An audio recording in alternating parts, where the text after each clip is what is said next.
Hey everyone, I'm Ethan for Ethan's Woodshop Review, and I'm checking out two new designs from Key Utility, the San Antonio and the Springfield. It used to be that the shop and the job site were boot-only zones. You show up wearing sneakers, you either get sent home or worse, get hurt. Keen is really trying to change that up. They still have the classic boot style, but they're also pushing the boundaries of what a work boot should look like and what it should feel like. The San Antonio here has a real basketball shoe feel.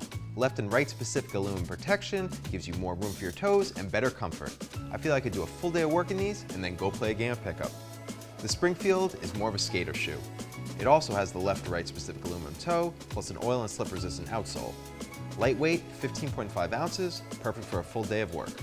These are just two of the exciting designs Key Utility has for both men and women. Definitely worth checking out. Thanks for watching. I'm Ethan for Ethan's Woodshop Review. See you next time.